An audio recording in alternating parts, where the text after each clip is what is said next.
So over the weekend, the ANC actually split, and this split is the big one. Yeah, so this is the news that Jacob Zuma is no longer voting for the ANC. Apparently, according to Zuma, he can't vote for the ANC because it's corrupt.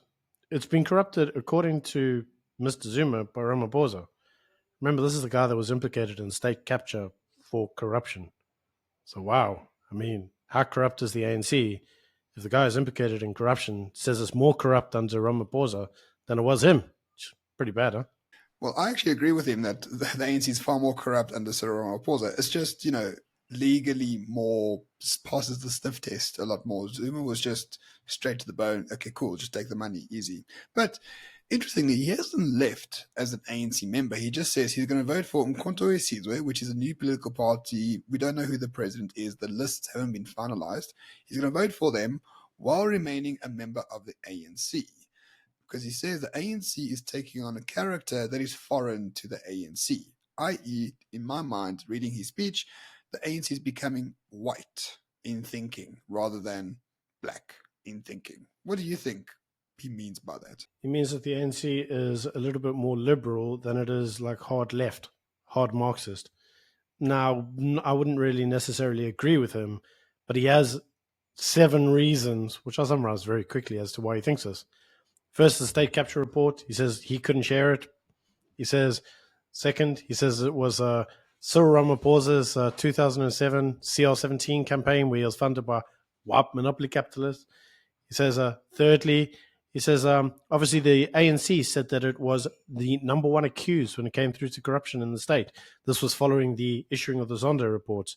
He says, well, surely the ANC should have been able to say that themselves. Number 4 was the expulsion of Ace Magashule for criminal reasons.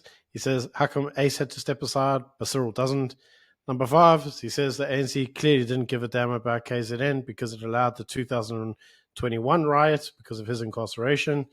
Number 6 was around the previous public prosecutor's impeachment and obviously the now impending impeachments of 2 of the most useless judges in the Western Cape. And lastly was around load shedding. He says the ANC doesn't give a damn about load shedding because it's allowed load shedding to continue. He says these 7 reasons, of which they mostly center around him, if I'm honest, he says they are all the reasons that the ANC is no longer a party that he can vote for. Basically because they don't have his back anymore, so he's voting for someone else. Yeah, and I think it's largely fair. I think he is correct on nuclear. He wanted a nuclear deal, and then the Liberals stopped that. Busisiwe Mkhwebane is like a comrade, so why are you taking her away? Ace Magashule is a comrade. What Zuma wants is the ANC to become a cult again. He doesn't want equal rules for equal people. But then he says, if there are equal rules, it doesn't apply to Cyril because of Phala Phala. But the reasons why he left the ANC isn't that important. The split is what's important. And I'm going to classify this as the retard versus hardcore left split. So the retarded left is Cyril and his camp and Mr. Fix for Call. And the hard left is Ace Magashule in his own party, the EFF, and now Zuma's new party. All of these parties in the hard left are offshoots of the ANC. So the quintessential dilemma is, who are we going to trust more, the hard left or the retarded left in next year's election? I don't know. They're both equally shockingly bad. So unfortunately, ladies and gentlemen, the biggest problem that we have in South Africa is that a lot of the political parties are hard left type parties. So you're basically getting a bunch of leftists or a bunch of leftists. That really makes the election come 2024 rather difficult to call. With that being said, what we are seeing is that the real hard left now want to create a moonshot pact of their own. Because the final thing that Jacob Zuma says is that he wants to form an alliance of progressives. He basically wants to create a bunch of commies who are all going to stick together and then drive out the whiteys from the land. That's basically what he wants. Yeah, which is odd because Zuma was never an ideologue. Even when he was president of the country, he paid lip service to whites doing XYZ, but life was actually rather good for whites under his particular rule. So when he wants to create a moonshot pact of progressive political forces, which means, i.e., a moonshot pact of communists, I think he's doing it just to be an ANC member. He doesn't actually truly believe it. But here's the thing. If the retarded ANC, i.e. Cyril Ramaphosa and Mr. Fix for Call, if they get 40% in next year's election, what are the chances that they will go into coalition with the hard left, i.e., the people that left the ANC in the first place? To me, it doesn't sound like this is going to be a very viable coalition. All these people left the ANC because the ANC is not good enough.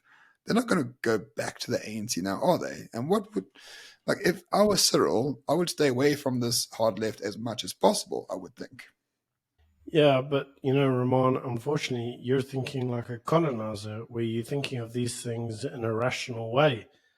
Unfortunately, there's very little about the ANC, and so perhaps this is all just a ploy for the ANC to divide some of its support base and allow itself to get back a majority come 2024. Perhaps this truly is the split, and what we are going to see is that the ANC of Ramaphosa and Fix for called the DA Moonshot Pact in order to avoid work with all of its ex-lovers.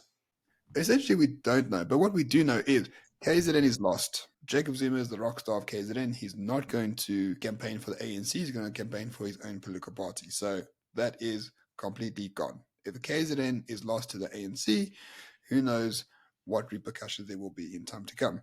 And number two, this will actually show us in next year's election how popular is Cyril Ramaphosa himself. Can he uphold the ANC in time to come? He's being attacked on all fronts from ex-members of the ANC. How strong is he? How can he prevent all of this from taking him out? I'm not actually so sure he can.